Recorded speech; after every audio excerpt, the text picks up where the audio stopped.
তুমি নিজের দিকে তাকাও, নিজেকে নিয়ে ভাবো। তুমি কি বুঝো না, তুমি কি দেখো না তোমার মাঝে তোমার আল্লাহর অস্তিত্ব আছে? তুমি নিজের দিকে তাকালে বুঝবে একজন আছে যিনি তোমাকে চালাচ্ছে। এই যে আমরা রাতে ঘুম ধরলে ঘুমায়া যাই, আমরা যখন ঘুমাই তখন আমরা বেহুশ হয়ে যাই, বেখবর হয়ে যাই। বলুন তো, আমরা যখন ঘুমালাম, আমরা বেখবর, তখন আমাদের নিঃশ্বাসের কাজ চলমান নাকি বন্ধ? চলমান রাখছে কে? আপনি আমি বেখবর হলে যদি সাথে সাথে নিঃশ্বাস বন্ধ হয়ে যেত, তাহলে আমরা তো বাঁচতামই না। আবার নিঃশ্বাস চালু রাখার জন্য যদি সজাগ থাকতে হতো, তাহলে না ঘুমাইলে আমরা পাগল হয়ে যেতাম। মানুষ যদি লাগাতার 2-4 দিন না ঘুমায়, তখন মানুষের মস্তিষ্ক আর কাজ করবে না। সুবহানাল্লাহ পড়েন। আমরা না ঘুমাইলে আমাদের ব্রেন অচল হয়ে যাবে। কোন মানুষ যখন পাগল হয়, পাগলামি করে, তখন ডাক্তারদের প্রথম ঔষধ যেটা, প্রথম চিকিৎসা যেটা, সেটা হলো তারে ঘুমের ট্যাবলেট খাইয়া আগে ঘুম পাড়াও। যখন মানুষ পাগলামি করে, ডাক্তাররা বলে আগে তাকে ঘুম পাড়াইয়া দাও, 6 ঘন্টা 10 ঘন্টা তাকে ঘুমাতে দাও, তাকে ডাইকো না। যখন সে জাগবে নিজে নিজে, তখন জাগু। আমার বন্ধু, মানুষের মস্তিষ্ককে শান্ত করার জন্য ঘুম এর চেয়ে বড় নেয়ামত আর নেই। মানুষ কাজ করতে করতে যখন ক্লান্ত হয়ে যায়, আমরা যদি 2-4 ঘন্টা ঘুমাই, 2-4-6 ঘন্টা ঘুম থেকে ওঠার পরে যে ক্লান্তিটা ছিল সেটা থাকে না, একবারে আবার আমরা ফুরফুরে হয়ে যাই। আমরা নিয়মিত হাঁটার কারণে, চলার কারণে, কাজের কারণে আমাদের দেহে ক্ষয় হয়। হাত ব্যবহার করতে করতে হাত ক্ষয় হয়। কিছু লোক আছে সারাদিন হাতে কাজ করে, যেমন ড্রাইভার, সারাদিন হাত নাড়াতে হয়। কম্পিউটার অপারেটর, সারাদিন আঙ্গুল চালাতে হয়। এবং যে মানুষগুলো রিক্সা চালায়, তাদের পা সারাদিন পেডেল চাপতে হয়। মানুষ যখন ঘুমায়, তখন হাতের ক্ষয়, পায়ের ক্ষয়, সবটা আবার রিপিল হয়ে যায়। আল্লাহ পাক রব্বুল আলামিনের নিয়ামত তিনি কিভাবে আমাদেরকে দিয়ে রাখলেন। ওয়া ফি আনফুসিকুম আফালা তুবসিরুন। তুমি নিজের দিকে তাকাও, তুমি ঘুমিয়ে আছো, কিন্তু তোমার হার্ট, তোমার অন্তর, হৃদয়, সেটা টিকটিক করে সচল আছেই। এবং আমাদের দেহটাকে উষ্ণ রাখার জন্য 2টা বাল্ব আমাদের এখানে দেয়া আছে। তাই প্রচন্ড শীতের মাঝেও বগলের নিচে হাত দিলে দেখবেন শরীরটা গরম লাগতেছে। ওখানে আল্লাহ 2টা বাতি জ্বালায়া রাখছে, বাল্ব। এই যে বাল্ব, বিদ্যুতের বাল্ব, আমাদের বগলের নিচে এখানে বাল্ব আছে। ওই বাল্ব দিয়ে আল্লাহ তাআলা আমাদেরকে প্রচন্ড শীতের ভিতর আমাদের উষ্ণ রাখেন। আমাদের কিডনির মাধ্যমে পানিগুলাকে আল্লাহ তাআলা পরিশোধন করেন। তারপরে সেখান দিয়া সেকে চাকনি দিয়া আমাদের খাবারের পানি বের করে প্রস্রাব বানায়া, তারপরে আমাদের দেহকে আল্লাহ জীবাণু মুক্ত করে দেন। সুবহানাল্লাহ, সুবহানাল্লাহ। ও প্রিয় ভাইরা, আমাদের বাড়িতে আমরা কেসি গেট লাগাই। এই কেসি গেট 2 বছর 4 বছর চলার পরে দেখবেন যে জাম হয়ে যায়। তারপরে সেখানে আর কিছু লিকুইড জিনিস দেয়া লাগে, দিলে কেসি গেট আবার নরম হয়। না হয় কিন্তু জং হয়ে, জং ধরতে ধরতে এটা আস্তে আস্তে লোহা ক্ষয় হয়, কেসি গেট টানলো আর খোলে না। আপনার হাত চলছে 30, 40, 50 বছর, এখানেও তো আপনার আঙ্গুলের মাঝে কত সুন্দর করে গিরা আছে, এখানে লিকুইড দেওয়ার কোনো প্রয়োজন নাই। আপনার মৃত্যু পর্যন্ত আল্লাহ নিজে এটাকে সচল রেখে দিয়েছেন। ও দোস্ত, প্রতিটা অঙ্গ আমার আল্লাহ আমাদেরকে সুন্দর করে সক্রিয় রাখলেন। তো আপনি নিজের দিকে তাকাইলে বুঝবেন যে আমি নিজে নিজে চলি না, বরং আমাকে একজন চালায়, তিনি হলেন আল্লাহ। এখন আল্লাহর পরিচয় কি? আর যে আল্লাহ আপনাকে চালান, আপনার পরিচয় কি? আপনার পরিচয় হলো গোলাম, আর তার পরিচয় হলো তিনি মালিক, তিনি রব। কোরআনের শেষ সূরা কুল আউযু বিরাব্বিন নাস মালিকিন নাস ইলাহিন নাস, এখানে দুটি সত্তার সাথে সম্পর্ক বলা হয়েছে। ও নবী, আপনি আশ্রয় প্রার্থনা করুন মানুষের রবের কাছে। কুল, আপনি বলুন আউযু বিরাব্বিন নাস, আমি মানুষের রবের কাছে আশ্রয় চাই। মানুষের রব, তাহলে মানুষ আর রব, রব যদি তিনি হন তাহলে মানুষ কি? মানুষ তার গোলাম। এখন যারা গোলাম হয় তারা স্বাধীন হয় না পরাধীন হয়? গোলাম থাকবে ততক্ষণ, অন্যের অধীনে থাকে যতক্ষণ। যখন সে নিজে অধীন থেকে বের হয় তখন তাকে আর গোলাম বলা যায় না। এক সময় গোলামের সিস্টেম ছিল, বাজারে গোলাম বিক্রি হতো। হযরত বেলাল রাদিয়াল্লাহু তাআলা আনহু গোলাম ছিলেন না? উমাইয়া ইবনে খালফ উনাকে কিনে এনেছে বাজার থেকে। হযরত বেলালকে আবু বকর সিদ্দিক রাদিয়াল্লাহু তাআলা আনহু আবার টাকা দিয়া কিনে মুক্ত করেছে। এই যে গোলাম, যেই গোলাম তার মনিবের সাথে চুক্তিতে আবদ্ধ হয় যে মনিব, আপনি আমাকে বাজার থেকে 10,000 দিরহাম দিয়ে কিনে এনেছিলেন, এটা আমি জানি।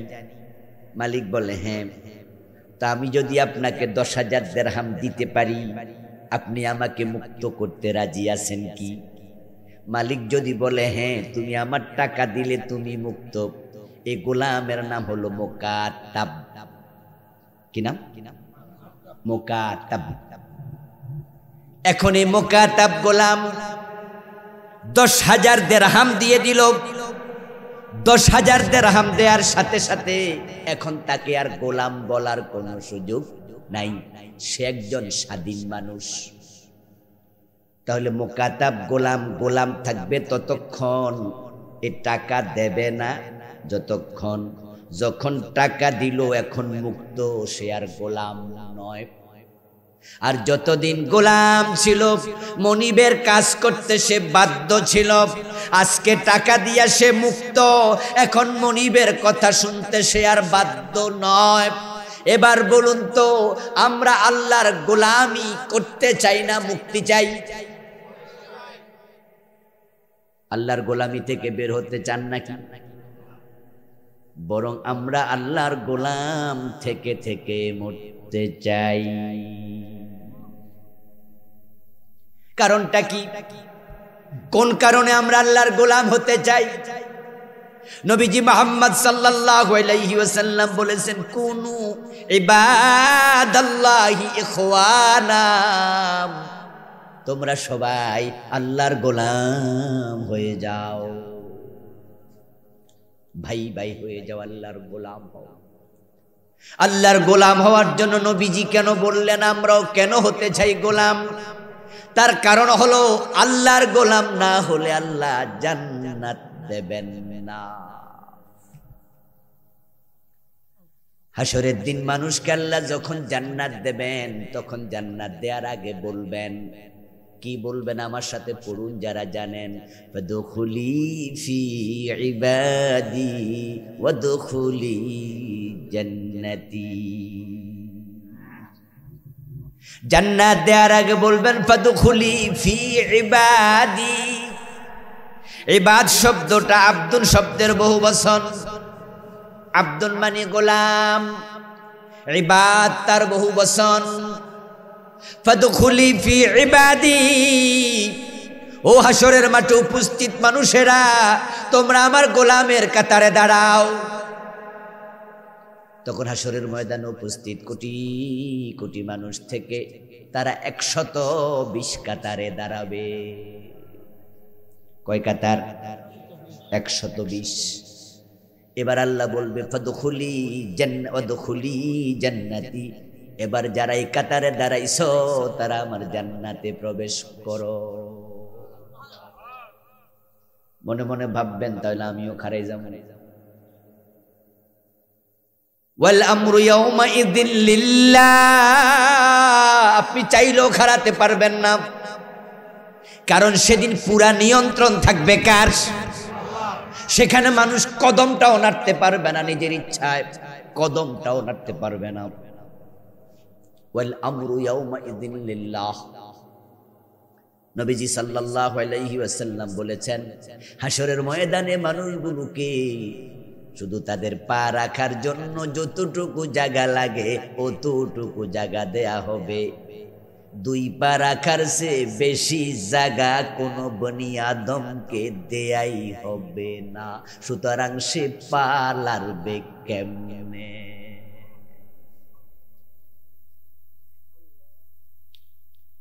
মাত্র 2টি কদম রাখতে যতটুকু জায়গা আপনার লাগে, এদিকে হয়তো 8 আঙ্গুল, এদিকে 4 আঙ্গুল।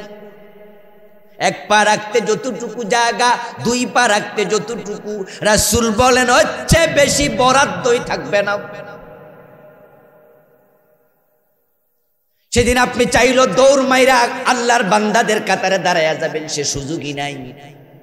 তবে হ্যাঁ, আল্লাহ তাআলা যাকে চান নিজ দায়িত্বে সেখানে দাঁড় করাইয়া দেবেন।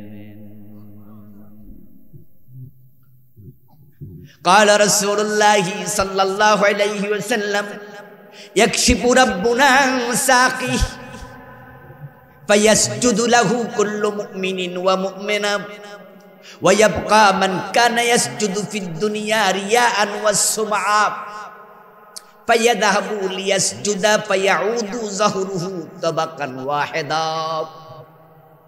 আপনি মনে চাইলে যে কিছু করতে পারবেন না, এটার প্রমাণ দেওয়ার জন্য আমি আরেকটা হাদিস পড়লাম, আরবিতে বাংলা শুনাই। রাসূলুল্লাহ বলছেন, শোনো, আল্লাহর নিয়ন্ত্রণটা বুঝো। আল্লাহ যখন হাসরের ময়দানে প্রকাশিত হবেন, মানুষ আল্লাহকে নিজের চোখে দেখবে। দেখার সাথে সাথে মুমিন মুমিনা নর নারী সেজদায় পড়ে যাবে। এই যে আমরা আল্লাহকে 30, 40, 50, 70, 100 বছর সেজদা করতেছি, আল্লাহকে চোখে দেখছি কয়দিন? দেখার শখ আছে না নাই? আরে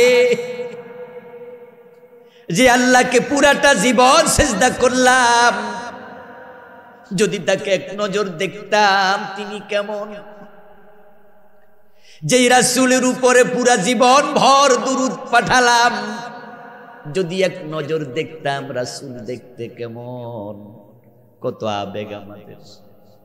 এজন্য তো নবী মুসা আলাইহিস সালাম তুর পাহাড়ে আল্লাহর সাথে কথা বলতে বলতে একদিন বলে ফেললেন, রাব্বি আরিনি, ও আমার রব, তোমার সাথে এত কথা বলি কিন্তু তুমি কেমন আমি কোনোদিন দেখি নাই, যদি একটু দেখা দিতা। আল্লাহ মুসা আলাইহিস সালামকে সাথে সাথে বললেন, লা তারানি, ও মুসা, আমি আল্লাহরে দেখতে পারবা না, তোমার এই চোখ সহ্য করতে পারবে না, এজন্য আমার সাথে দেখা হবে, তবে সেটা হবে জান্নাতে, হাসরে। সেদিন তোমার এই মাটির দেহ থাকবে না, আমি নতুন করে বানাবো, আর সেটাকে দেখার মতো ক্ষমতাও দেব। হাসরের ময়দানে মানুষ আল্লাহকে দেখবে, দেখার সাথে সাথে সেজদায় পড়ে যাবে। এখন হাসরের ময়দানে যারা সেজদায় পড়লো তাদেরকে দেখে যারা ওয়াক্তিয়া নামাজে ফাঁকি দিছে, জোহরে আছে আসরে নাই, মাগরিবে আছে এশায় নাই, 4 ওয়াক্ত পড়ছে কিন্তু শীতের কারণে ফজর পড়ে না, এমন লোক আছে নি? 8:30 বাজে ওরে বলি জুমা পড়ে ওয়াক্তিয়া পড়ে না, তারা ভাববে এখন সবাই সেজদায়, আমি কেন সেজদায় যাব না? রাসূলুল্লাহ বলেন, এ লোকেরাও সেজদা দিতে চাইবে, কিন্তু তাদের মেরুদণ্ডের হাড্ডি কাঠের মতো আল্লাহ শক্ত বানাইয়া দেবে। তারা যে আল্লাহকে সেজদা দেবে তারা মাজা বাঁকাই করতে পারবে না। এই হাদিস দিয়া বোঝা যায় সেদিন নিয়ন্ত্রণ কার? আপনি চাইলেও দৌড় মাইরা ইবাদতকারীর কাতারে যেতে পারবেন না।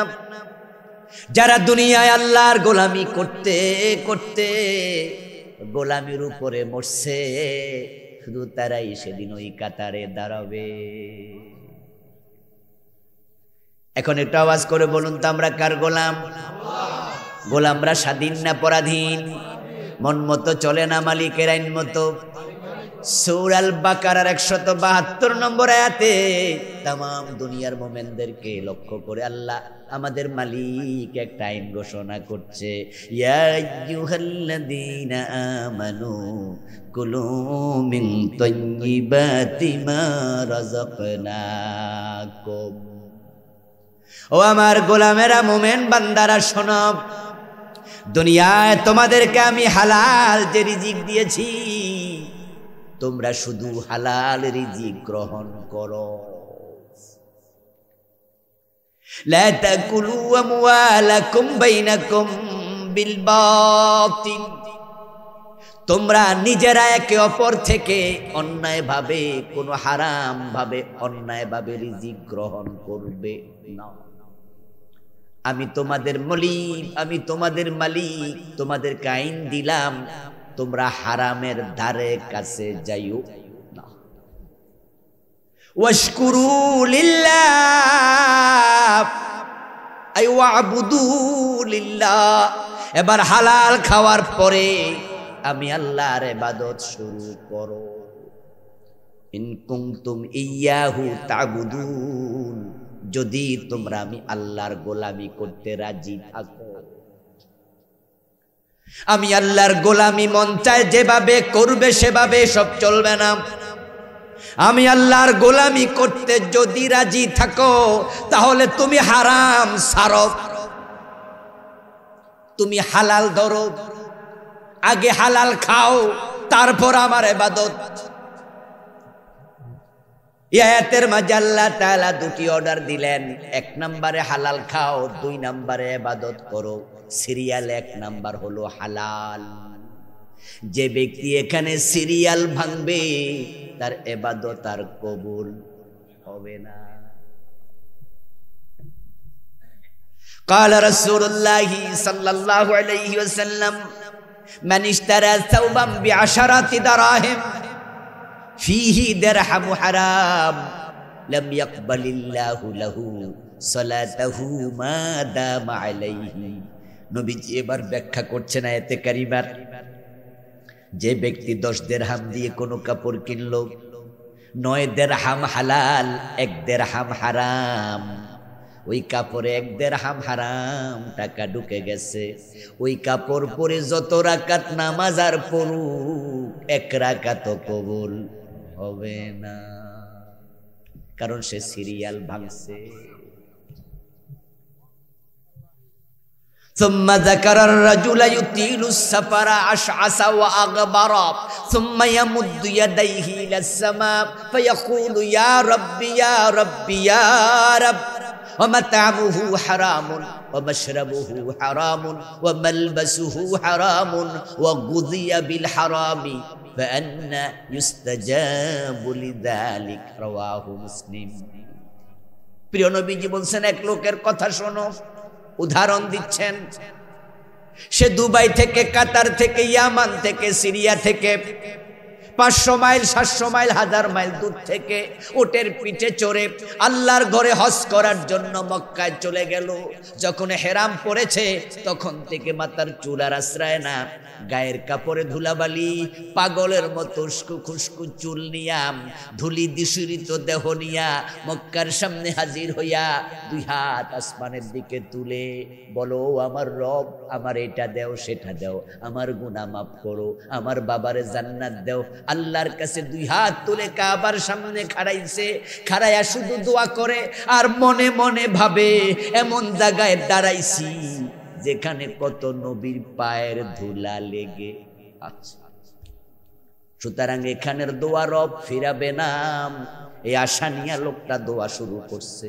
অথচ আমি নবী বলি, শোনো, তার পেটে হারাম, তার কাপড়ে হারাম, সে হারাম টাকা দিয়া আপেল আঙ্গুর খাইয়া হজে গেছে। হারাম টাকায় কেনা পোলাও মুরগি গোশ খাইয়া হজে গেছে, তার রক্তের সাথে হারাম ঢুকে গেছে, তার হেরামের কাপড়ে হারাম আছে, এবং সে যে পানি পান করেছে, ওই পানি যে বিদ্যুৎ দিয়া তুলছে, বিদ্যুতের বিলটাও গোশের টাকা দিয়া পরিশোধ। সৌজনে কম দিছে, মালে বেজাল দিছে, বাবা মরছে, মা মরছে, 10 বছর বোনের হক দেয় না, জোর করে বোনেরটাও খায়, নিজেরটাও খায়, এমন ভাই আছে না? সরাসরি গোশের টাকা দিয়া, সুদের টাকা দিয়া হজে যায়, এমন হাজী সাহেব আছে না নাই? সিনেমার নায়িকা হজে গেছে, পত্রিকায় দেখলাম মৌসুমী হজ করছে, উমরা। কয়দিন আগে আরো কয়টা দেখলাম হজে গেছে, হজ থেকে আইয়া আবার সিনেমা করে। তো টাকা পাইলো কই? ও সিনেমা কইরা কামাইছে। শরীর দেখাইয়া যারা টাকা কামায়, টাকাটা হালাল না হারাম? তো কাবা যাইয়া হেও তো দোয়া করে। আমাদের রাশেদ খান মেনন হজে গেছে, হাসানুল হক ইনু হজ করছে, আলহাজ হাসানুল হক ইনু। ও দোস্ত, যেই লোকেরা 24 ঘন্টা যদি বক্তৃতা দিত, ওই সময় আপনি দিতেন, 24 ঘন্টায় ইসলামের বিরুদ্ধেই বলতো। এত বড় জালেমে দুইটা। আল্লাহর দ্বীনের বিরুদ্ধে, আলেম ওলামার বিরুদ্ধে এত বড় দুশ্মন বাংলাদেশে খুব কম আছে। এই দুইটা আবার হাজি। এই দুইটা যখন হজে গেছে আর মিনায় যাইয়া পাথর মারছে শয়তান রে, নিশ্চয় শয়তান সেদিন কানছে। আমরা পাথর মারলে কান্দে না, হুজুর মানুষ তো মারবই। আর হেরা মারার সাথে সাথে কান্দা কইছে, দোস্ত তুইও মারলি, আমি না তোর বড় ভাই লাগি? কি লাগে? একই গোত্রের লোক, একই বংশের কাম করে। আর হেরা যদি পাথর মারে, দুঃখ রাখি কই? বুঝেন নাই? শয়তানে সেদিন কানছে, হেরাও বুঝি মার। প্রিয় নবীজি বলে, তোমার পেটে হারাম, তোমার রক্তে হারাম, তোমার জামা কাপড়ে হারাম। হারাম খাইয়া কাবার সামনে কেন, কাবার ভিতরে দূরে ঢুকে দোয়া করো, দোয়া কবুল হবে না। হারাম কাপড় পরে, হারাম খাইয়া নামাজ পড়লে নামাজ হয় না। হারামের সাথে সংশ্লিষ্টতা রেখে দোয়া করলে দোয়া কবুল হয় না। প্রশ্ন হতে পারে, কারণটা কি? নবী মুহাম্মদ সাল্লাল্লাহু আলাইহি ওয়াসাল্লাম নিজে উত্তর দিলেন, ইন্নাল্লাহা তাইয়্যিব লা ইয়াকবালু ইল্লা তাইয়্যিবা। আল্লাহ নিজে পবিত্র, তিনি অপবিত্র কিছু গ্রহণ করেন না। ইন্নাল্লাহা আমারাল মুমিনিন কামা আমারা বিহিল মুরসালিন। রাসূলুল্লাহ এবার বলেন, আল্লাহ তাআলা তোমাদেরকে বলছে, কুলু মিনাত তাইয়্যিবাত। ও দুনিয়ার মুমিনেরা হালাল খাও। কই আদেশ শুধু তোমাদের করে নাই, আমারাল মুমিনিন বিমা আমারা বিহিল মুরসালিন, রাসূলদেরকেও করছে। হালাল খাইতে রাসূলরা বাধ্য, হালাল খাইতে মুমিনেরা বাধ্য। হালাল খাওয়ার অর্ডার করেছেন কে? তলাবু কাসবিল হালাল ফরিদাতুম বাদাল ফরিদা।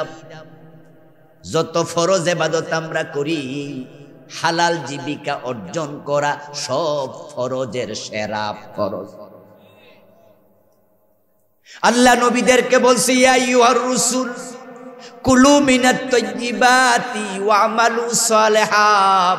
ও আমার রাসূলেরা, হালাল খাও এবং ইবাদত করো। কোরআন শরীফের আয়াত শোনালাম, আবার বলুন তো আপনারা আমার সাথে, হালাল খাও এবং ইবাদত করো। অর্ডার কয়টা? 1 নম্বরে কোনটা? দ্বিতীয় কোনটা? এই আয়াতের মাঝে অর্ডার কিন্তু 2টা নয়, অর্ডার আছে মোট 3টা। একটা হলো হালাল খাও, আরেকটা হলো ইবাদত করো, আর মাঝখানে আছে সিরিয়াল মেইনটেইন করো। ওয়ারকাউ ওয়াসজুদু, রুকু করো সিজদা করো, দুটাই ফরজ। এবার বলুন তো আগে কোনটা? কথা কয় না। ওয়ারকাউ ওয়াসজুদু কোরআনের আয়াত, রুকু করো এবং সিজদা করো। এখানে অর্ডার কি দুইটা না তিনটা? यस, এখানে অর্ডার কিন্তু দুইটা না, অর্ডার হলো তিনটা। রুকু করো এবং সিজদা করো।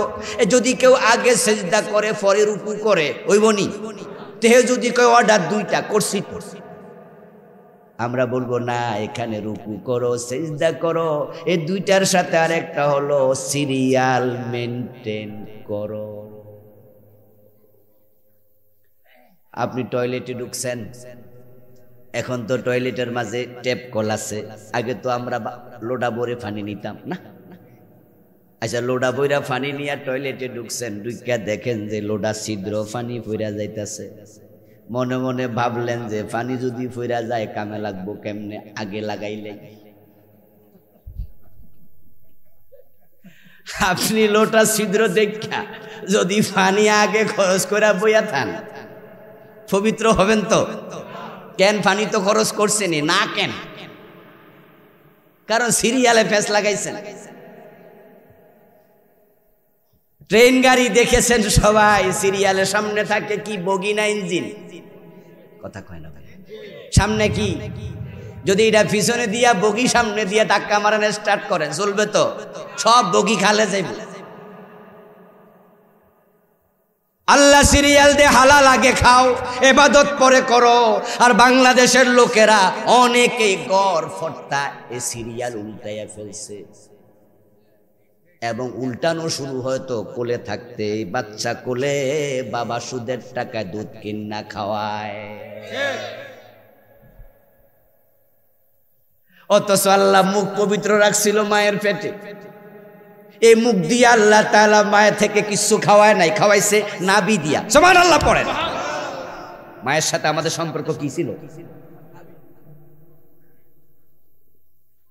প্রিয় ভাইরা, মা যখন কনসিভ করে, পেটে বাচ্চা আসে, তখন মায়েদের হায়েজ বন্ধ হয়।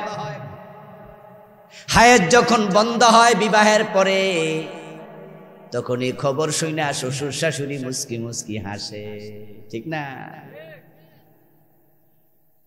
আমার বন্ধু মা যখন শোনে, মাইয়া কয়, মা বুঝলাম না, আমার তো মিন্স বন্ধ। মা মুস্কি হাসি দিয়া কয়, আমি নানি হব।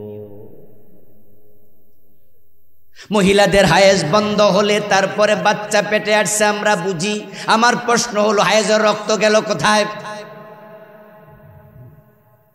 ও বন্ধু, আজকের বিজ্ঞান প্রমাণ করেছে হায়েজের রক্ত আল্লাহ তাআলা ওই বাচ্চার খাবার বানায়া সাপ্লাই দেয়। এই জন্য মায়ের রক্ত বন্ধ, মায়ের শরীর থেকে বাচ্চা খাবে। যদি ব্লাডও যায়, বাচ্চাও খায়, মা দুর্বল হবে। সুবহানাল্লাহ পড়েন।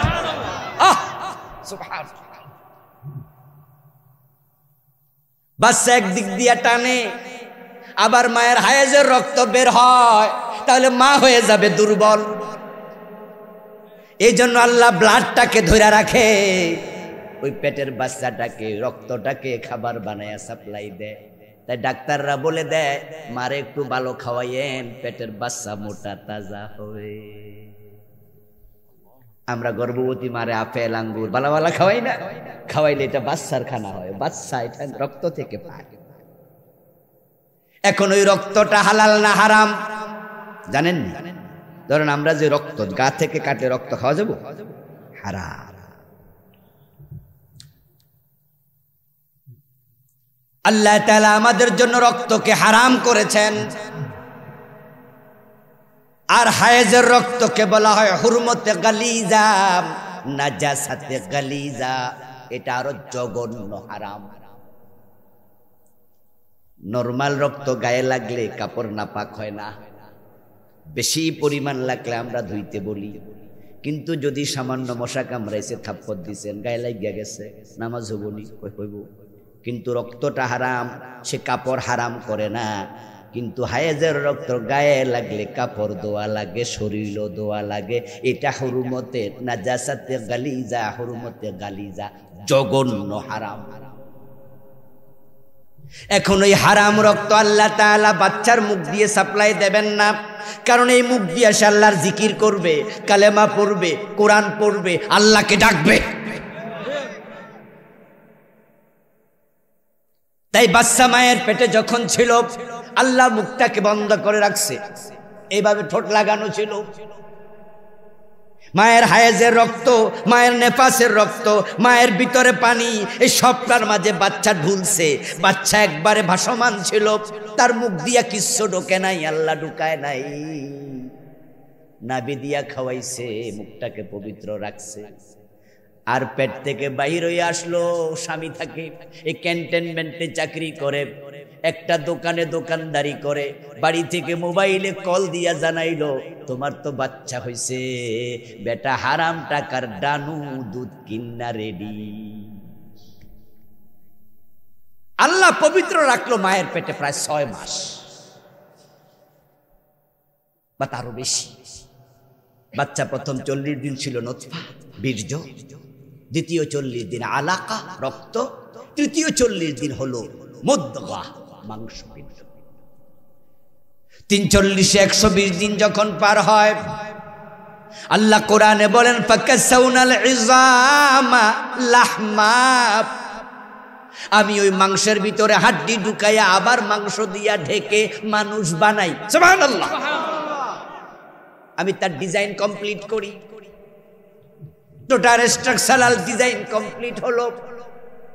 এখনো রূহ মায়ের পেটে আসে নাই। এবার আল্লাহ তাআলা রূহের জগৎ থেকে রূহটা পাঠাবেন, কিন্তু তার আগে একজন ফেরেশতা মায়ের পেটে পাঠাইয়া দেন। ও ফেরেশতা যাও, অমুক গ্রামে অমুক মহিলার পেটে আমি এক বান্দা বানাইছি, ওই বান্দার মাথার পাশে গিয়ে তুমি বসো, বসে তার তাকদীরটা লিখে কমপ্লিট করো। আল্লাহর অর্ডারে সে ফেরেশতা আসে, মায়ের নিঃশ্বাস দিয়া ওই ফেরেশতা তার পেটের ভিতরে ঢুকে যায়। তারপরে আপনার আমার মাথার পাশে বসেছে। ফায়াকতুবু আজালাহু ওয়া রিজকাহু ওয়া আমালাহু ওয়া শাকিয়ুন আম সাঈদ। আল্লাহর অর্ডারে 4টা জিনিস মৌলিকভাবে সে লিখে। 1 নম্বরে লিখে তার হায়াত, কতদিন বাঁচবে। তারপর লিখে তার রিজিক, সে কি কি খাবে। রিজিক কি ফরে না আগে লেখা? রূহ কি এখনো আইসিনি? রিজিক আগেই লেখা আছে। ও মানুষ, রিজিক লইয়া পাগল হও কেন? পাগল হওয়া কোনো দরকারই নাই। আর রিজকু মাকসুম, রিজিক তো বন্টিত, রিজিক তো আগেই লিখা। গরিবের ছেলে কিন্তু আজকে কোটিপতি, আবার কোটিপতির ছেলে আজকে কাঙ্গাল, এমন আছে না নাই? আমিও কতজনকে চিনি, এমন লোককেও চিনি কোন রকমের যোগ্যতা নাই, এমন লোককে আমি চিনি মেট্রিকটাও পাস করে নাই, কিন্তু আজকে 10-12 কোটি টাকার মালিক, বয়স এখনো 30-32 হয় নাই। 30-32 বছর বয়সে আমাদের ফলাপান বিসিএস এর জন্য লড়াই করতেছে, বলতেছে বয়স বাড়াইতে হইব। শুনেন নাই আপনারা? আন্দোলন করে 30 বছর তো শেষ, ওরা কইতেছে না আরো বাড়াও 35-এ। এর মানে এখনো চাকরি মাকরি পায় নাই। আর আমি এমন ছেলেকে চিনি মেট্রিক পাস না, 32-30 বছর বয়স, 12-13 কোটি টাকার মালিক, যেটা আমিও হই নাই, এখন দ্বারে কাছেও যাই নাই। ও দোস্ত, রিজিক আল্লাহর কাছে বন্টিত। আবার বাবা 100 কোটি টাকা রাইখা গেছে, পোলা না খাইয়া থাকে, সব বেচালাইছে, এখন ফকির। মায়ের পেটে থাকা অবস্থায় দ্বিতীয়টা হলো রিজিক, এটা লেখা হবে। 3 নাম্বার হলো আমালাহু, তার আমল কেমন হবে সেটাও লেখা হয়। 4 নাম্বার হলো লোকটা কি জান্নাতি না জাহান্নামী, সেটাও তখন লেখা হয়। এই কথা শুনে তো এক সাহাবী বলল, ইয়া রাসূলুল্লাহি আফালা নাত্তাকিলু, হুজুর তাহলে কে জান্নাতি কে জাহান্নামী এটা লেখাই যদি হয়ে যায় আমল কইরা লাভ কি? তাহলে ওই তাকদীরের উপর ভরসা কইরা বইয়া থাই। রাসূল বলে না, আমালু আমালু কুল্লুন মুয়াসসারুন লিমা খুলিকা লাহু। প্রিয় নবী বলে না না, আমল করো আমল করো, আল্লাহ যারে যে জন্য বানাইছে ওই আমল তার জন্য সহজ বানাইয়া দেয়। সুবহানাল্লাহ।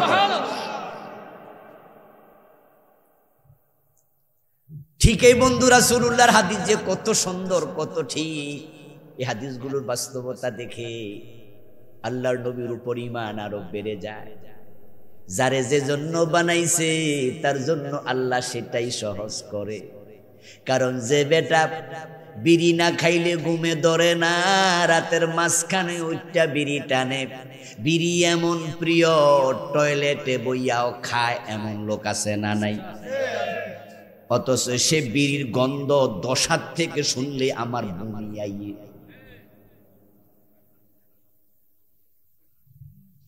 তারে বানাইছে আগুন মুখে নেয়ার জন্য, আর আমারে সেজন্য বানায় নাই। একজন মোমেনের মুখে আগুন ওঠে কেমনে? বিড়ির মাঝে জাহান্নামের 3টা জিনিস একসাথে পাওয়া যায়। একটা হলো আগুন, দ্বিতীয়টা দুর্গন্ধ, তৃতীয়টা হলো ধোঁয়া।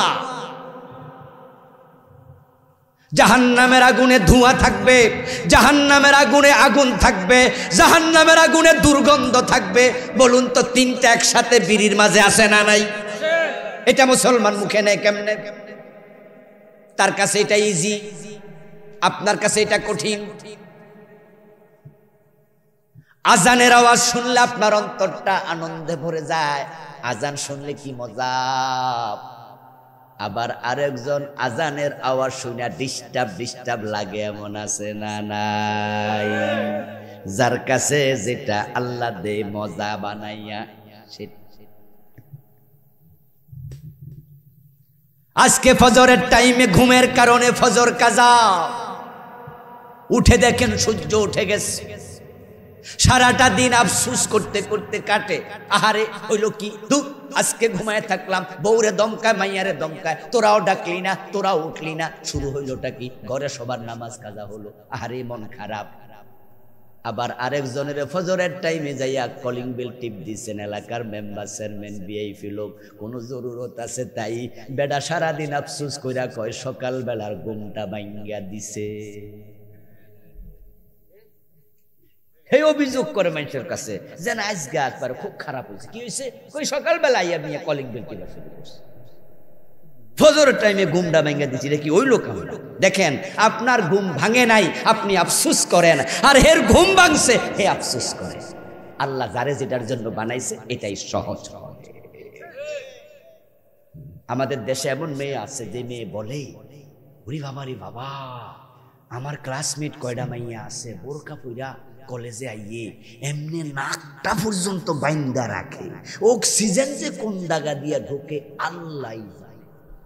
আবার এখন যে গরম, এই গরমে যে কেমনে থাকে আমার দোস্ত লক্ষ্য করুন। সে নিজে নেকাব পরে না, নেকাব যে পড়ছে সেটা নাকি কষ্ট। অথচ আমাদের যে মেয়েরা বোনেরা নেকাব পরে কন্টিনিউ যায়, তাদেরকে যদি বলা হয় মুখ খোলো, সে কষ্টে হার্ট ফেল করবে। সে বলবে কি, আমার মুখ খুলবো কেন? অসম্ভব। পরীক্ষার হলে শুধুমাত্র চেহারা দেখাইতে বলেছে, তাই পরীক্ষা দেয় না এমন মেয়েও আছে। কয়দিন আগেই তো চট্টগ্রামে এক কলেজের টিচার প্রিন্সিপাল সব গড়ে পরে মাপ চাইছে। মেয়েকে বলছিল চেহারা দেখাও, পরীক্ষার হলে মেয়ে বলছে কেন? যদি চেহারা দেখতে হয় কোনো মহিলা টিচার দেখবে, আপনি কেন? ও টিচার বলছে যে না, কোনো মহিলা টিচার নাই, আমরা পুরুষ মানুষ, অসুবিধা নাই। মেয়ে বলছে অসুবিধা নাই, কে বলেছে? আমি কোনো পর পুরুষকে চেহারা দেখাই অভ্যস্ত নই। বল তাহলে তোমাকে এক্সপেল করা হবে। মেয়ে বলছে যাই করেন করেন, কিন্তু চেহারা দেখাবেন না। পরে এটা ফেসবুকে আসছে এই কয়দিন আগে, 1 সপ্তাহ 1.5 সপ্তাহ। পরে সেনাবাহিনী যাইয়া পরে কন্ট্রোল করছে, পাবলিক ফেসবুকে পাইয়া ফেস দ্য পিপল এটা বিশাল রিপোর্ট করেছে। আমাদের সাইফুর সাগর কুমিল্লা সন্তান, হইচই শুরু হয়ে গেল। অনেক আলেম ওলামা এটা ফেসবুকে দিয়েছে। তারপরে এলাকার লোকেরা খেপে গেছে, পরে সেখানে প্রিন্সিপালকে পিটাইতে গেছে, সেনাবাহিনী দিয়ে মাপ ট্রাপ সাওয়াইয়া কন্ট্রোল করছে। দেখেন, একজন চেহারা খোলে না, প্রয়োজনে পরীক্ষা দেব না, আবার আরেকজন কয় যে মাইয়ারা মেকআপ কইরা থাকে কেমনে, মানে কি কুল্লুন মুয়াসসারুন লিমা খুলিকালা, আল্লাহ যারা জান্নাতের জন্য বানাইছে, জান্নাতের চরিত্র আল্লাহ সহজ করে দেয়। ও সাহাবারা আমল করো, আমল করো। আমার প্রিয় ভাইয়েরা, 4 মাসে ডিজাইন কমপ্লিট হলো। এবার ফেরেশতা 4টা জিনিস লিখে মায়ের পেট থেকে বেরিয়ে যায়। তারপর রূহের জগৎ থেকে আল্লাহ রূহ পাঠায়। যখন মায়ের পেটে সন্তানের সাথে এসে তার রূহটা জয়েন হলো, জড়িত হলো, এবার বাচ্চা মায়ের পেটে নড়াচড়া শুরু করলো। মা নিজেও টের পায় বাচ্চা নড়তেছে। আওয়াজ দিয়ে বলুন তো, বাচ্চাটা এখন মৃত না জীবিত? জোরে বলেন, মৃত না জীবিত? জীবিত মানুষের খাবার দরকার আছে না নাই? পানীয় দরকার আছে না নাই? তাই আল্লাহ খাবারটা নাভি দিয়া দেয়, মুখ দিয়া দেয় না, কারণ মায়ের হায়েজের রক্ত হারাম। আল্লাহ হারাম খাওয়ায় না, তুমি বাবা হইয়া কেমনে সুদের টাকার দুধ খাওয়াইলা? জন্মের পরে তো সিরিয়াল শেষ। কিসের নামাজ, কিসের ইবাদত? সুদও খায়, নামাজও না। এমন লোক আছেন? 2-1 সুদখোর আজকের মাহফিলে আছেন? থাকতে পারে, আশা করি নাই, থাকতে পারে। তুমি সুদ খাচ্ছ, তুমি নামাজ পড়ছো, তুমি ইসলাম বোঝোই নাই, তুমি ইবাদত বোঝো নাই। দোস্ত, قال رسول الله صلى الله عليه وسلم للربا 73 بابا ايسرها ان ينكح الرجل امه। নবীজি মুহাম্মদ সাল্লাল্লাহু আলাইহি ওয়াসাল্লাম বলতেছেন, সুদ খেলে 73টা গুনাহ হয়, সবচেয়ে ছোটটা হলো নিজের মায়ের সাথে জিনা করা। এখানে যারা আছেন বুঝেন, আপনি আপনার মায়ের সাথে জিনাকারী যদি আপনি সুদ খান। সবচেয়ে ছোটটা হলো মায়ের সাথে জিনা। বড়টা কি? বড়টা আল্লাহ কোরআন মাজিদে বলছে, আল্লাহ এবং রাসূলের সাথে যুদ্ধ ঘোষণা করা। তোমার ঈমান থাকবে কেমনে? ইয়া আইয়ুহাল্লাযীনা আমানুত্তাকুল্লাহা ওয়া যারু মা বাকিয়া মিনার রিবা ইন কুনতুম মুমিনিন ওয়া ইন লাম তাফআলু ফাযানু বিহারবিন মিনাল্লাহি ওয়া রাসূলিহি। ও মুমিনেরা, আল্লাহকে ভয় করো, সুদ ছেড়ে দাও। যদি না ছাড়ো, তাহলে আল্লাহ এবং রাসূলের বিরুদ্ধে যুদ্ধ ঘোষণা করো। মান আকালা দিরহাম রিবা ওয়া হুয়া ইয়ালাম আন্নাহু আশাদ্দু মিন 36 জিনা। নবীজি বলছেন, 1 টাকা যদি জেনে শুনে সুদ খায়, তার আমল নামায় 36 বার জিনার গুনাহ লিখে দেয়া হবে। 1 টাকা সুদ খেলে 36 বার জিনা হবে। 100 টাকা সুদ খেলে 3600 বার জিনা হবে। 1000 টাকা সুদ খেলে 36,000 বার জিনার গুনাহ হয়।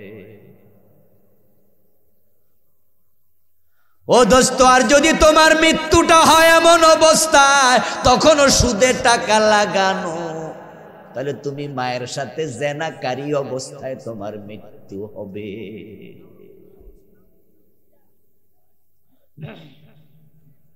ঘোষের টাকায় মসজিদ বানায়, ঘোষের টাকা আল্লাহর রাস্তা দান করে জান্নাত খোঁজে, নামাজও পড়ে, রোজাও রাখে, ঘোষ খায়, সিগনেচার করে না, ফাইল আটকায়া রাখে, মানুষকে হারাম টাকা ঘোষ দিতে বাধ্য করে। ঘোষের টাকা পকেটে নিয়ে মসজিদে দাঁড়ায় আর নামাজে খাড়ায়া কয় ইয়াকা নাউবুদু, আল্লাহ আমি শুধু তোমার গোলাম। আল্লাহ কয়, গোলাম পকেটে এগুলো কি? তোমার জামা কাপড়ে কি? তোমার পেটের ভিতরে এগুলো কি? আমার গোলাম হলে ঘোষ খাও কেমনে? কেমনে খাও? মানুষের টাকা করায় গন্ডায় ফিরিয়ে দিতেই হবে, সব আল্লাহ উসুল করে ছাড়বে। সেদিন আপনার আমলনামায় যত নেক ছিল, আরে ঘুষখোর তার মা বাবার সে খেদমত করে, এটা তো ভালো কাজ। ঘুষখোর মানুষের সেবা করে, কিছু কাজ আছে সামাজিক যেগুলো করে, কিন্তু আবার ঘুষ খায়, আবার দেশের সম্পদ লুট করে খায়। এই লোক মানুষের অনেক হক নষ্ট করছে। আল্লাহর সামনে গেলে আল্লাহ বলবে সব কিছু আদায় করো। কোত্থেকে দেবেন? টাকা তো নাই। বলবে আমল নামা কিছু নেক ছিল, সব দিয়ে দাও, সব দাও। قال رسول الله صلى الله عليه وسلم من قطع ميراث وارثه قطع الله ميراثه من الجنة।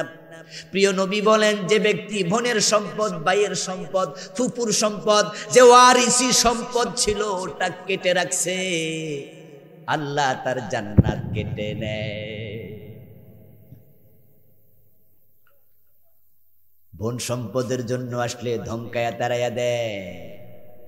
ভাই বোনের শ্লোক শোনায়, অংশ নিলে ধ্বংস হয়। নিস না বোন, আছে নিয়ম, নিস না, অংশ নিলে ধ্বংস। তুই বোন, তুই ধ্বংস হইবি, আমি এটা চাইতাম পারিনি, নিস না। ও দোস্ত, আপনি বোনের সম্পদ দেন নাই। আমি তো বলি, যারা ভাইয়ের সম্পদ, বোনের সম্পদ কেড়ে খায়, তাদের মতো বড় ডাকাত দুনিয়ায় নাই। কারণ এলাকার ডাকাত তো এলাকায় ডাকাতি করে না, দূরে যাইয়া করে। কারণ দেখবেন যে এলাকার ডাকাত ডাকাতি করে না, করার কারণও আছে। কারণ যারা ডাকায় তারা কি লুকাইয়া করে না, প্রকাশ্যে করে। কারণ প্রকাশ্যে লুকাইয়া করলে তো চুরি হয়। ডাকাত তো সামনে খাড়ায় চুরি ধরে কয়, মিয়া কি আছে দেও, ঠিক না? বাড়িতে গেল তো বাড়ির দরজা মরজা ভাঙ্গা কয়, এই চাবি টাবি আলমারির চাবি যা আছে দেও, তাড়াতাড়ি দেও। এখন এলাকার ডাকাত যদি গামছা টামছা বাইন দেওয়া যায়, কণ্ঠ শুনে চিনা লাগবেন না? আপনি কবেন, কেডা রে? আব্বাইচানি রে, এই সেলিমের ফুত না, এটা চোখ দেখেও চিনা লাগবে। এজন্য এলাকার ডাকাত এলাকায় ডাকাতি করে না। আর আপনি বোনেরটা খাইছেন, তাহলে আপনি তো আরো বড় ডাকাত। বোনদেরকে বলে দেবেন, বোন তোমারটা তুমি না। কয়দিন আগে একজন ব্যক্তি পাইছিলাম, উনি বলছে, হুজুর আমি আমার বোনদেরকে বলেছি যে তোমার সম্পদ নিবা না টাকা নিবা। তো বোন বলতেছে, না সম্পদ নেব না, টাকা দেন। তো বলছে, তুমি এলাকায় যাচাই করো, যাচাই করার পরে 10,000 টাকা বেশি দেবো। উনি বলতেছে, তো আমি বললাম যে বলেন কি আপনি? হ্যাঁ, বলে আমি আমার বোনকে বলছি 10,000 বেশি দেন। বোন বলতেছে, আরে না আপনি দেন। উনি বললেন যে না, আমি 10,000 এর জন্যই বেশি দেব যে তুমি আমার বোন, তাই। আর আমরা তো কেমনে ঠকাইতে পারি এই চিন্তা থাকি, ঠিক না? আর তাও তো বুঝাই টুজাই ঠকাইলে হইতো। আপনি কই দেন যে বোন তো নে যা, এখন আমি তো তোর ভাই, কত লাখ টাকা? 10 লাখ। তো নে 5 লাখ নে, আর 5 লাখ ছাইরা দে। বোনে যদি খুশি হইয়া কয় আচ্ছা ঠিক আছে ছাইরা দিলাম, তাও তো হইতো। কিন্তু ধমকায়া তারাইয়া দে, মোটে দেই পাইব 10 লাখ 2 লাখ দিয়ে কই নিলে না নিলে জাগা। قال رسول الله صلى الله عليه وسلم من اخذ شبرا من الارض ظلما فانه يطوقه يوم القيامه من 7 أرضين। ও জান্নাতি মানুষ শোনো, মোমেন আল্লাহর গোলামেরা শুনুন, আজকের মাহফিলে যারা আছেন সব মানুষ আল্লাহকে ভালোবাসেন, জান্নাতের প্রত্যাশা করেন, তাই তো এত রাতে শীতের মাঝে মাটিতে বসে আছেন। আমার রাসূল বলতেছে, শোনো, যদি কেউ জোর করে কারো 1 বিঘত জমি দখল করে, আল্লাহ সেটা 7 বিঘত বানায়া গলায় ঝুলাবে। তো যারা জাল দলিল করে, মানুষের জমি দখল করে, হ্যাঁ, এরপরে সুবহানাল্লাহ কইয়া কোপ মাইরা খেতের আইল বাঁকা করে লাগে, আছে না? কারণ ফজরের নামাজ পড়ে খেতে গেছে, তো টুপি অন্য মাথায় আছে, গোসলিঙ্গি মাইরা কাঁচা মাইরা তারপর আল্লাহু আকবার কইয়া কোপ মারতাছে। জিকির করতে করতে কোফায়া খেত বাঁকা করে লাইছে আইল। মনে মনে ভাবে 4 আঙ্গুল কইরা বাড়লো তো 1 শতক বেড়ে দেবো না, আধা শতক বেড়ে দেবো। আমি বলি, যারা এই জাতীয় মানুষের জমি দখল করতেছেন, ক্ষমতার জোর দেখায়, ক্ষমতা আছে আমার দল, সুতরাং বাজারে গড় বানাইলা, ঠেল্লা বানা, 2 হাত দখল কর, পারলে বেটা ঠেকা। আর কেমনে ঠেকাবে? বেটা না আরেক দল করে, বেটা দৌড়ের উপরে আছে, বেটার না মামলার আসামি, বেটা তো আইবো না, এখন আসার সুযোগও নাই, এই চান্সে বিল্ডিং বানাইলা, আমি আপনাদেরকে বলছি, আমি ওই লোকদেরকে বলে থাকি তুমি দুধ খাইবা প্রতিদিন 1-1.5 কেজি রোজ কইরা, শরীরে বল বাড়াও, কারণ পুরাটা গলায় জুলাবে, টানা লাগবে তো। 7 গুণ বড় হবে, 7 গুণ। ভাবতে পারেন আপনি নিচে জমিন কোথায়? এইভাবে 7 না, নিচেও তো 7। জমিন নিচে কোথায় আমরা তো জানি না। পৃথিবীর সবচেয়ে গভীরতম সমুদ্র প্রশান্ত মহাসাগর, যার গভীর আমি এবার গোসল করছি, সেখানে আটলান্টিকও করছিলাম, প্রশান্ততেও করছি। বিশাল সাগর, যার কোনো কূল কিনারা নাই। আটলান্টিক মহাসাগর, শুধুমাত্র সাগরের উপরেই থাকা লাগে আমেরিকায় যাওয়ার সময় 7 ঘন্টার মতো। 13 ঘন্টা সফরে 7 ঘন্টা শুধু সাগরের উপর। 13 ঘন্টা লাগে যদি যখন আমরা রিয়াদ থেকে, কাতার থেকে, দুবাই থেকে উঠি। এখান থেকে 7 ঘন্টা, সেখান থেকে 13 ঘন্টা, 20 ঘন্টার জার্নি। এখান থেকে সৌদি আরব যাইতে লাগে 6 ঘন্টা, আর আমেরিকা যাইতে সাগরের উপর থাকা লাগে 7 ঘন্টা। কত বড় সাগর! এসছে বড় প্রশান্ত। ওই প্রশান্ত মহাসাগরের গভীরতম স্থানের গভীরতা হলো 36,000 ফিট। পৃথিবীর সবচেয়ে উঁচু পাহাড় হিমালয়, ওটার উচ্চতা হলো 29,000 ফিট। পুরা হিমালয় কেটে যদি প্রশান্ত মহাসাগরে ছেড়ে দেন, সবটা ডুবে যাবে, উপরে পানি থাকবে 7,000 ফিট। আচ্ছা, এবার বলুন তো, প্রশান্ত মহাসাগরের যে জায়গায় সবচেয়ে গভীর, ওখানে যদি রশিতে, একটা বড় আপনার শক্ত রশিতে বড় পাথর বেঁধে আমরা পাথরটা ছেড়ে দেই কোনো লঞ্চে বসে, যেতে যেতে যেতে যেতে কি থামবে না? 36,000 ফিট যাওয়ার পরে কি এটা ঠেকে যাবে না? এর মানে কি দাঁড়ালো? 36,000 ফিটের পরও মাটি আছে। তাহলে জমিনের গভীরতা কত? এটা 7 গুণ বাড়াইয়া গলায় ঝুলালে টানবেন কেমন? তো মানুষের জমি দখল করে জান্নাত খোঁজেন। জান্নাত বুঝি এত মাগনা? আল্লাহর গোলাম, আল্লাহর অর্ডার মানো, আল্লাহর অর্ডার মানো। হালাল ভাবে টাকা আসবে, কোটিপতি হয়ে যাও ওসমানের মতো, কোনো অসুবিধা নাই। তোমার রিজিক আল্লাহ কম রেখেছে, তুমি হযরত বেলালের মতো রাসূলের মসজিদের বারান্দায় ঘুমানোর অভ্যাস করো, ফুটপাতে ঘুমাবে। বেলাল জান্নাতি, রাসূলের মসজিদের বারান্দার সাহাবী। আবু হুরায়রা রাদিয়াল্লাহু তাআলা জান্নাতি, রাসূলের মসজিদের বারান্দার সাহাবী, আহলে সুফফার সদস্য। ওসমান জান্নাতি, কোটিপতি। কোটিপতিও জান্নাতে যাবে, গরিবও জান্নাতে যাবে। চরিত্র ঠিক করো। টাকা নাই, বেলালের মতো গরিব থাকো। টাকা যদি হালাল ভাবে আসে, ওসমানের মতো ধনী হও। কিন্তু লোভ বাড়াইয়া জিহ্বা লম্বা করো না, আল্লাহ জিহ্বা কেটে ফেলবে কাশি দিয়ে। জান আল্লাহরে ভুলভাল বুঝাইয়া জান্নাত পেয়ে যাবেন, এটা ভাববেন না। আমাদের দেশের লোকেরা ঠিক তাই মনে করে। তাই সিনেমা হলের মালিক মসজিদের সভাপতি হবে। হ্যাঁ, সুদী ব্যাংকের মালিক মসজিদের সভাপতি, সিনেমা হলের মালিক। আমি পাইছি এরকম সিনেমা হলের মালিক মসজিদের সভাপতি। ঢাকার পাশে এক জেলায় মাহফিল করতে গেলাম, আর কয়েক বছর আগে। মাহফিল করতে যাওয়ার পরে যিনি রিসিভ করলেন, শুভ্র দাড়ি সুন্দর মানুষ, আমাকে বললেন যে হুজুর, এই মসজিদ আমি সভাপতি, টাইলস দিয়া বানাইছি, অত সুন্দর করছি, এ করছি, ও করছি, ভালো করে খাওয়ালেন। ওয়াজে উঠার আগে দিয়া মসজিদটা আমারে ঘুরাইয়া নিলেন। বারান্দা হুজুর রাখার ব্যবস্থা করছে, বারান্দা সাজাইছে, অজুর খানা। আমি তো খুশি, মা ভালো মানুষ, ভালো মানুষ, পিঠে হাত বুলালাম। তারপর ভালো করে খাইয়া স্টেজে উঠলাম, ওয়াজ শেষ করলাম। নামার পরে আমাকে গাড়িতে তুলে দিল, আমাকে হাদিয়া দিল খাম হাতে নিয়া। দেখি খামটা মোটামুটি মোটা তাজা। ভাবলাম যে বেটা বড় লোক, দিছ বেশি, ঠিক আছে, ভালো, দোয়া আরো বাড়াইয়া করে দিছি। গাড়িতে উঠে আমি ড্রাইভারের সাথে গল্প করতেছি, বললাম যে দেখছো, এই বেটা কিন্তু মসজিদ বানাইছে, এই করছে, ও করছে, আমার সম্মানীয় ভালো দিছে।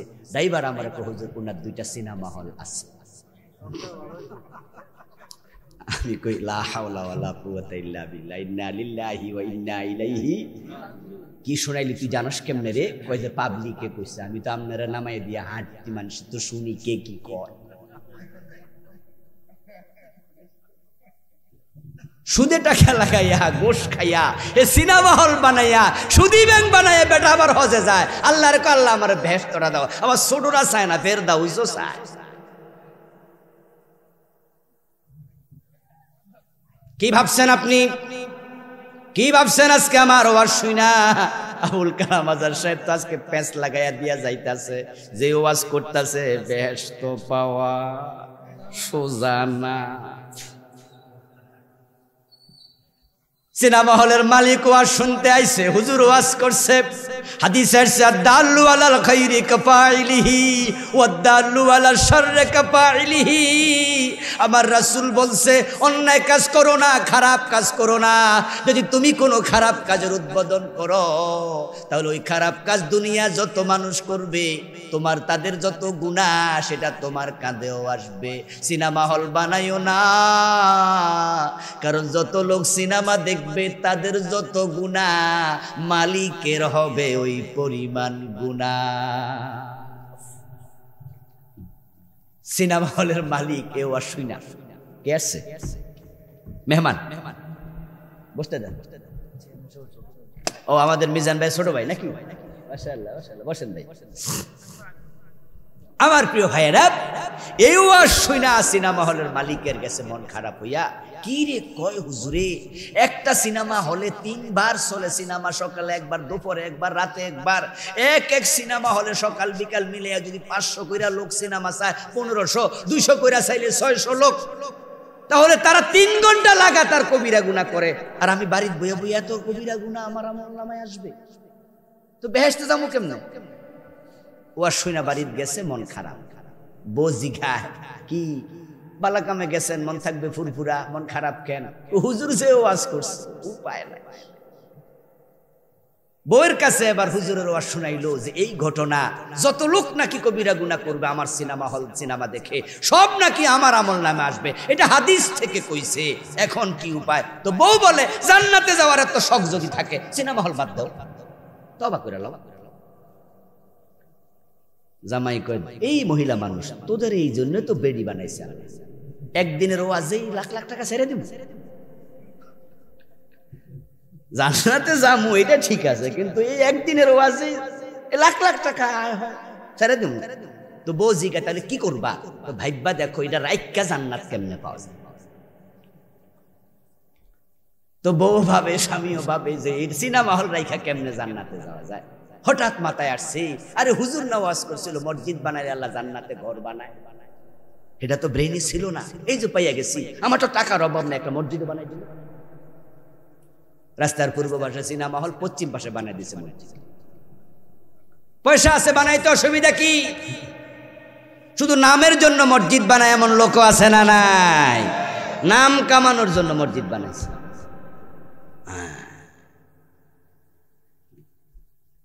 এখন বউরে বলে ইউরেকা ইউরেকা, পাইয়া গেছি।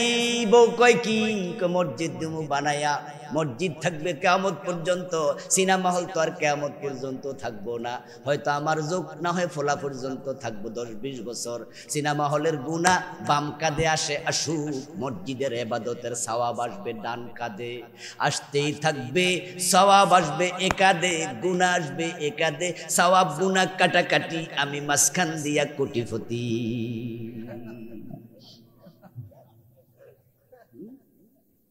বুদ্ধি কত, বুদ্ধি কত। ও আল্লাহর বান্দা, আপনি মানুষ ঠকাচ্ছেন, প্রতারণা করছেন, ধোঁকাবাজি করছেন, হারাম ভাবে টাকা কামাচ্ছেন, মালের মাঝে আপনি প্রিজারভেটিভ দিচ্ছেন, এমন জিনিস কেমিক্যাল মালে দেয় 40 দিনও আপেল পচে না, আঙ্গুর পচে না, অথচ এই কেমিক্যাল খাইয়া পাবলিকের কিডনি ড্যামেজ হয়ে যায়। আপনি ওজনে কম দিচ্ছেন, আপনি মালের মাঝে ভেজাল দিচ্ছেন, আবার মসজিদে গিয়া সেজদা কইরা জান্নাত খুঁজতেছেন। কেমনে কি আমি বুঝি না। একসাথে দুটা চলবে না। আল্লাহর গোলামি যদি করো তাহলে আল্লাহর কিছু কথা মানবা, কিছু মানবা না। সুবিধাবাদ জিন্দাবাদে মোমেন থাকা যায় না। একদিকে আসেন, একদিকে ইসলাম মানলে মানেন, না হয় বাদ দেন, 2 নাম্বারই করেন। এত শক্ত ওয়াজ করলে জান্নাতে যাবো কেমনে হুজুর? একটু নরম টরম করে দেয়া যায় না? যায়। আদ-দীন ইউসরুন ওয়ালা উসর, ইয়াসসিরু ওয়ালা তুআসসিরু, বাশশিরু ওয়ালা তুনাফফিরু। নবীজি বলছেন যে ইসলামকে সহজ করো, কঠিন করো না। ইসলাম আসলেই সহজ, ইসলাম আসলেই সহজ। কি করা যায়? একটা কাজ করবেন, সেটা হচ্ছে আল কানা, স্বল্পে তুষ্ট থাকেন, হারাম খাওয়া লাগবে না। আমার ছোট্ট জীবনের অভিজ্ঞতায় বলে সবচেয়ে বেশি হারাম তারাই খায় যাদের টাকার অভাব নাই। এই দুনিয়া হায় সেই বেশি যায় যার আছে ভুরি ভুরি, রাজার হস্ত করল সব কাঙ্গালের ধন চুরি। অফিসের পিয়নের বেতন 12,000, 15,000, 20,000।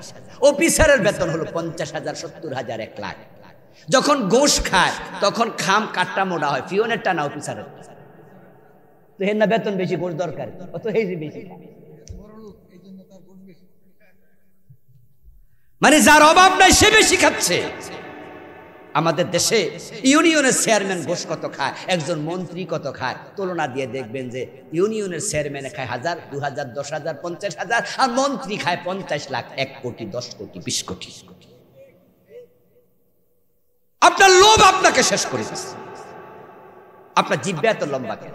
কম খান, যা আছে তা খান, হারাম খান কেন?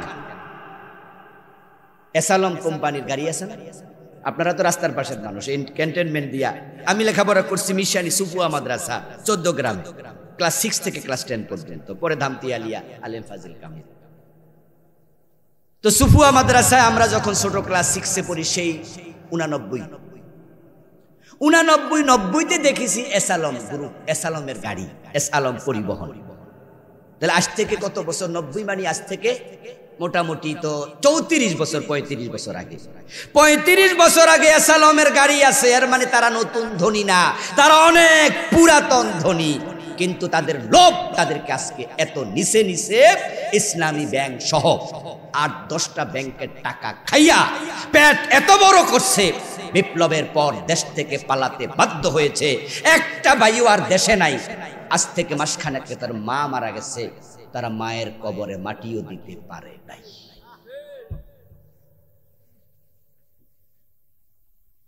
মায়ের জানাজার নামাজ আসতে পারে, মাকে কবর দিতে পারে নাই। হাজার হাজার কোটি টাকার মালিক মায়ের জানাজা করতে পারেন, একটা ছিল, সব পলায় রয়েছে। আপনারা বলুন তো, এর চেয়ে কি ভিক্ষা করা ভালো না? কম খাওয়া ভালো না? দুনিয়া যদি এটা হয়, আখেরাতে কি হবে ভেবে দেখো।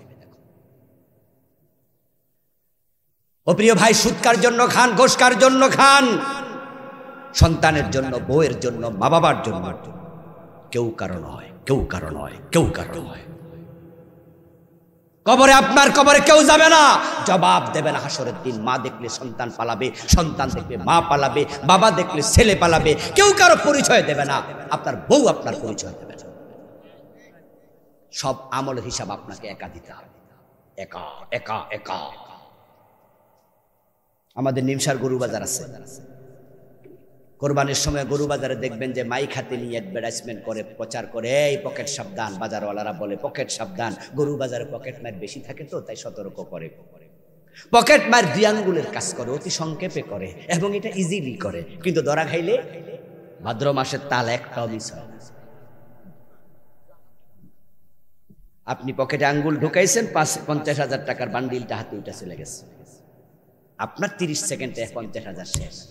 আর ওই বেটা টাকা হাতে পাইয়া তো খুশি কি, বাড়িতে যাওয়ার সময় আপেল, আঙ্গুর, বেদানা, দানা যা আছে কিনা, তারপরে খরচা 2 হাতে ব্যাগ পুরাইয়া যায়। কামাই তো কষ্ট নাই, খরচেও কষ্ট নাই। বাড়িতে যাওয়ার পরে একা খায় না, 14 গোষ্ঠী খায়। পরের সপ্তাহে আইসে আবার ক্যান্টনমেন্ট গরু বাজারে, আইসে হাত দিছে আর খাইছে ধরা। পাবলিক মাটিতে যেটা পরে হেটাও তুই লাগায়। এবার মাইর খাওয়ার সময় জিগায় বাড়ি কই, পিড়াইয়া টিড়াইয়া শোয়াইয়া এবার বলে আমার বাড়ি তো অমুক জায়গায়, এ বাবার মোবাইল নাম্বার দে। বাবারে ফোন দেবেন, এটা কি আপনার ছেলে? বাপে বলবে হ্যাঁ। সমস্যা কি? কয় যে ক্যান্টনমেন্টে গরু বাজার আইসা পকেট মাইর ধরা খাইছে। বাবারে বলে আপনি তাড়াতাড়ি আসেন, বাবা মোবাইল যে অফ করবো আর 3 দিনও করিব না। আশা দূরের কথা, ছেলেও আসবে না, মা আসবে না, আত্মীয় স্বজন পর্যন্ত পরিচিত কেউ থাকলে লজ্জায় পরিচয়টাও দেবে না। তো তুমি গত সপ্তাহে 14 গোষ্ঠী মিলা খাইছো আপেল আঙ্গুর, আজকে মায়ের একা খাও, তোমার সহযোগী দুনিয়াতে কেউ নাই, এবার আখেরাতে কি হবে ভেবে দেখো। প্রিয় ভাইয়েরা, আজকের মতো আমি শেষ করছি। আপনাদেরকে যে মেসেজ দেওয়ার চেষ্টা করলাম সেটা হলো হারাম ছেড়ে দেন। আমার আল্লাহ আপনাদের রব বলছে হালাল খাও, তারপরে ইবাদত করো। এখন বলবেন হুজুর যে হারাম খাইয়া ফেলছে সেটার কি হবে? হারাম দুই প্রকার, একটা হলো বান্দার হক আর একটা আল্লাহর হক। যেটা আল্লাহর হকের সাথে আছে, সুদ খাইছেন, মদ খাইছেন, এমন কিছু আছে যেটা আল্লাহর হক নষ্ট করছেন, আজকে সিদ্ধান্ত নিয়ে আল্লাহরে জানাইয়া দেন, আল্লাহ এই সুদের সাথে আমি আর নাই, আমারে তুমি মাফ করো। তাহলে তওবার মাধ্যমে ক্ষমা পেয়ে যেতে পারেন। কিন্তু যেটা মানুষের হক ওইটা আল্লাহর কাছে মাফ চাইয়া লাভ নাই।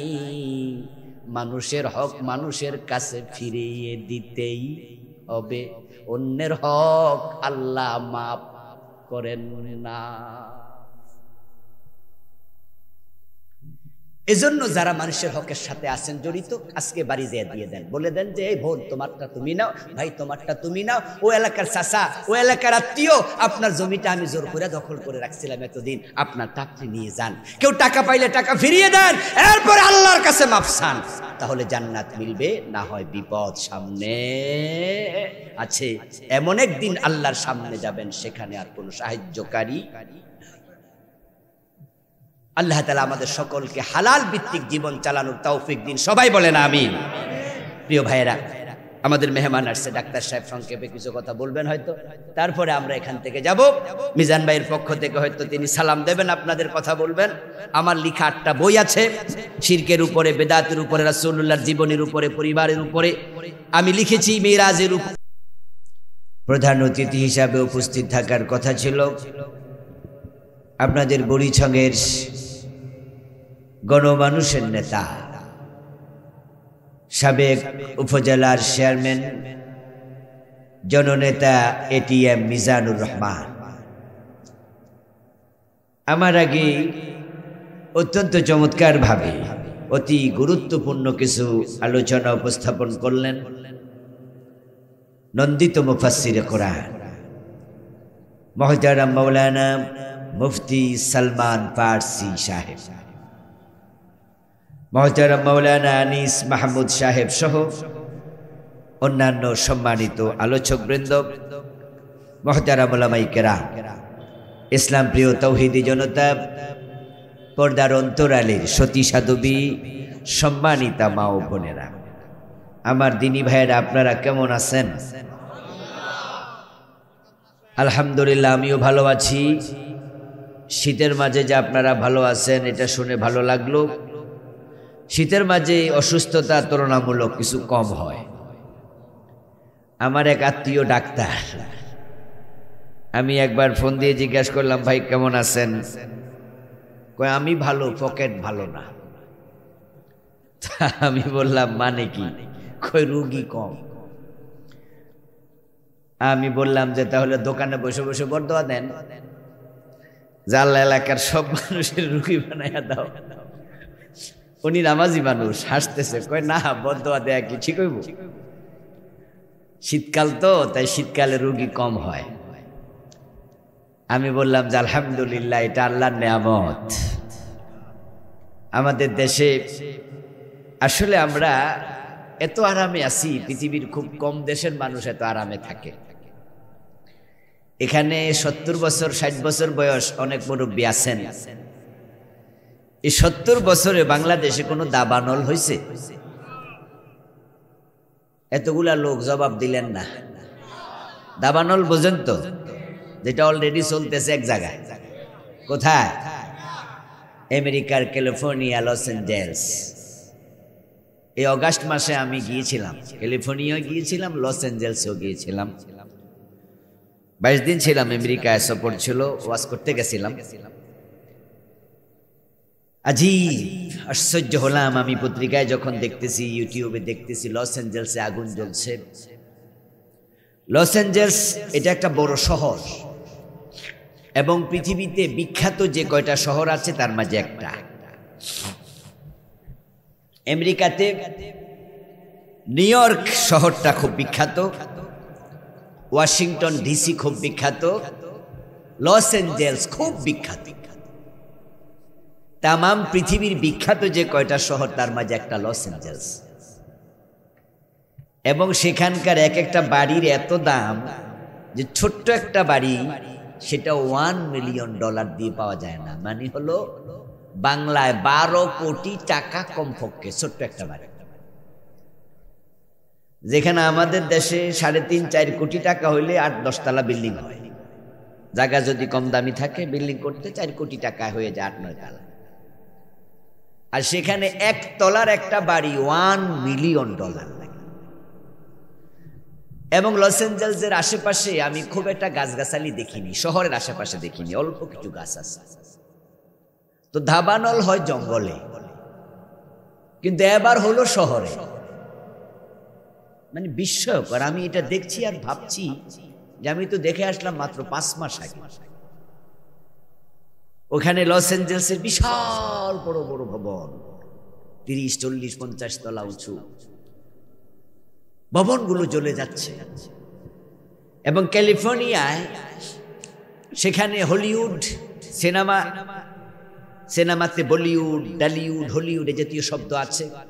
পৃথিবীর সবচেয়ে বড় দামি সিনেমাগুলো যা বানায় যারা আমেরিকার হলিউড, তো সেখানকার হলিউড বিশাল পাহাড় আছে, পাহাড়ের গায়ে হলিউড লেখা।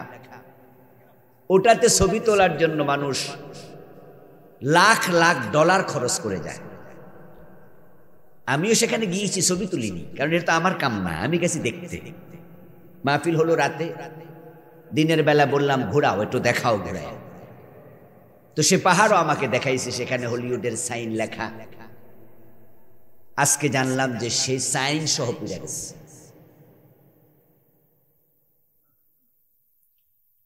এরপরে আশ্চর্য খবর হলো নিউ ইয়র্ক সহ কিছু অঙ্গরাজ্যে অলরেডি তুষারপাত হচ্ছে। তুষারপাত যখন হয় তখন রাস্তাঘাট 2.5 থেকে 3 ফিট 4 ফিট পর্যন্ত বরফে ঢেকে যায়।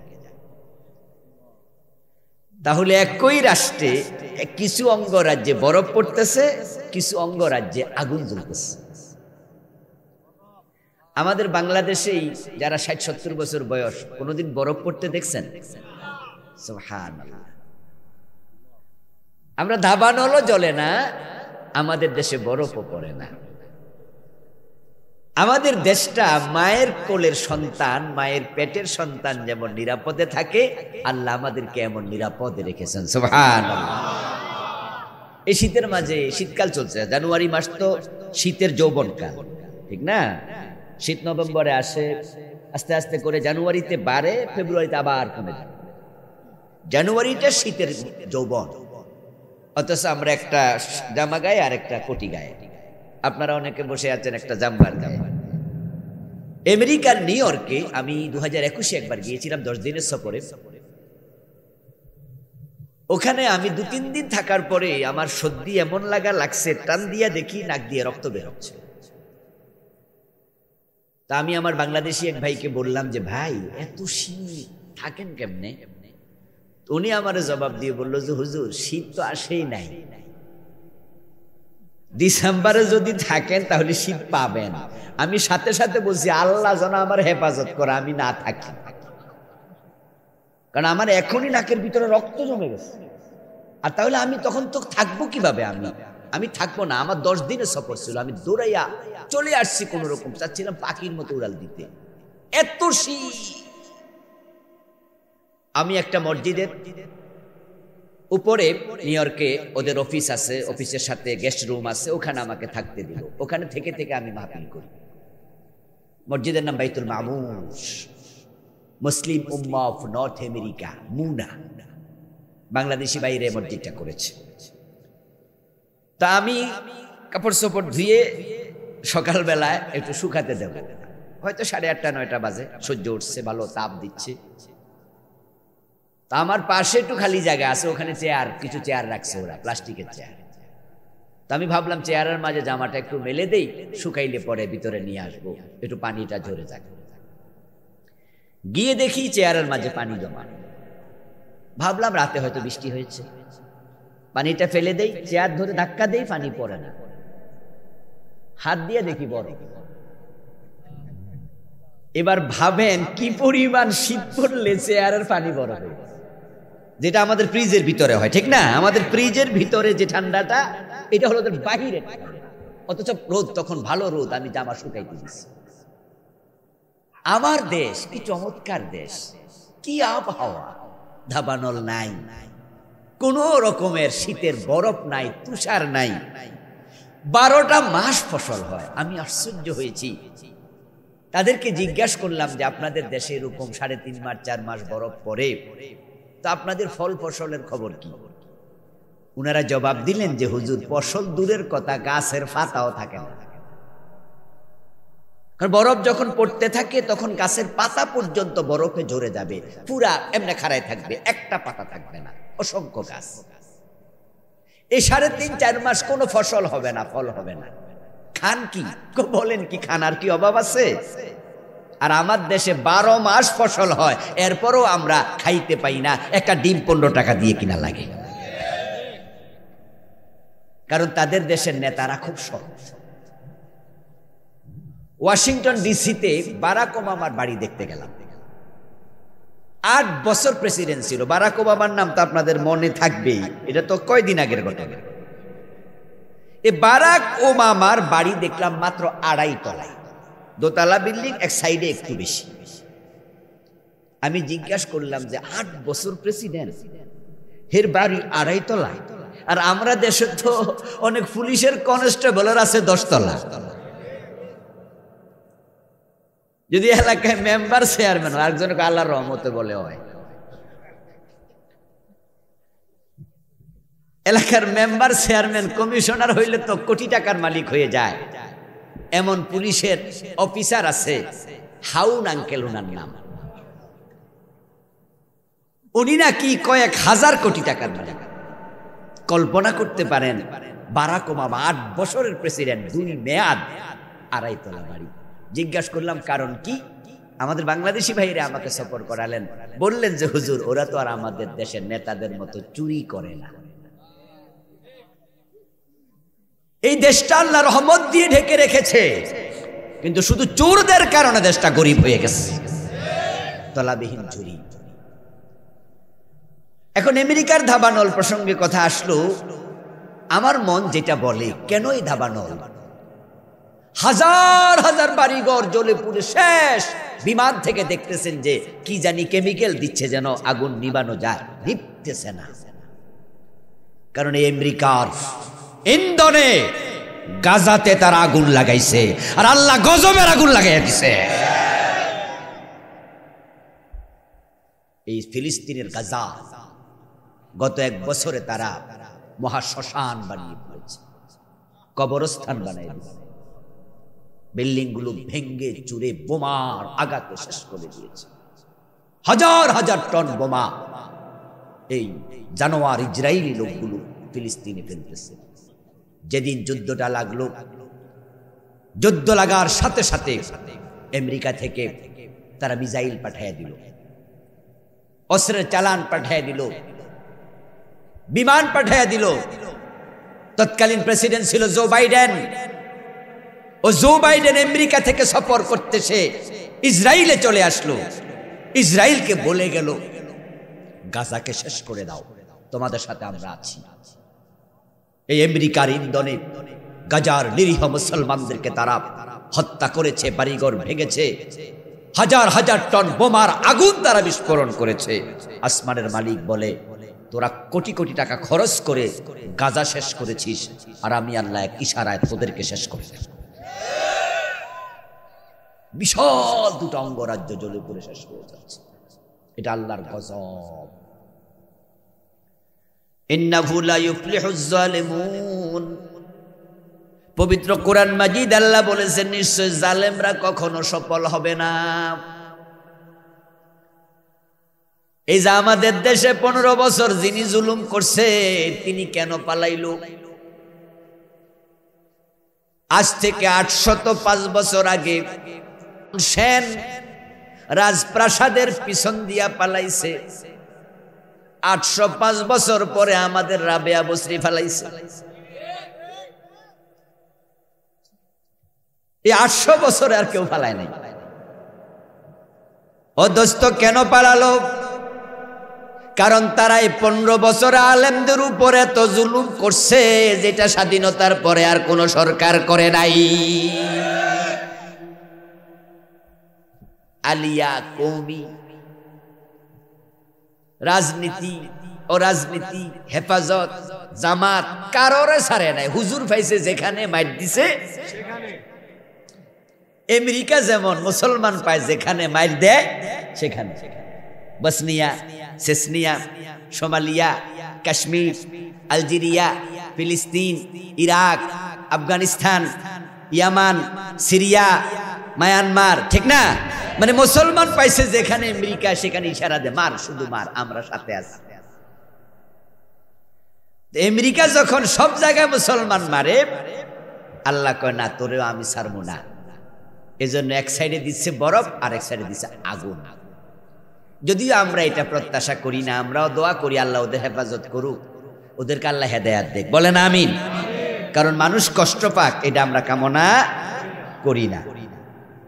যে সরকারের লোকেরা গত 15 বছর জুলুম করছে, আমরা তাদের জন্য দোয়া করি আল্লাহ ওদেরকে হেদায়েত দান করুক, কারণ তারাও কষ্ট পাক, এটা আমরা চাই না।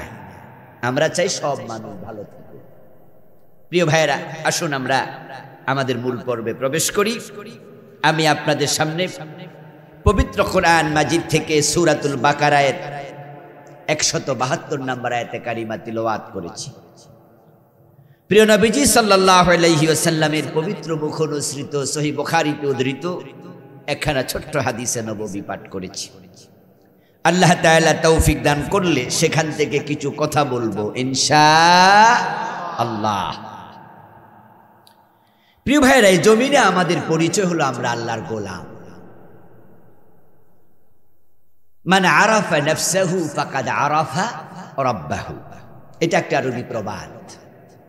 যে ব্যক্তি নিজেকে চিনে সে তার আল্লাহকেও চিনবে। আত্মপরিচয় যেন আমরা ভুলে না যাই। বিশ্ববিখ্যাত একজন দার্শনিক, উনার নাম ছিল এরিস্টটল। তারই ঘনিষ্ঠ একজনের নাম প্লেটো, আরেকজনের নাম তারই ঘনিষ্ঠ সক্রেটিস। এই তিনজনকে আমরা খুব বেশি চিনি। তার মাঝে সক্রেটিস বিখ্যাত। ওই সক্রেটিসের একটা মটো ছিল, থিওরি ছিল, নো দাই সেলফ, নিজেকে জানো।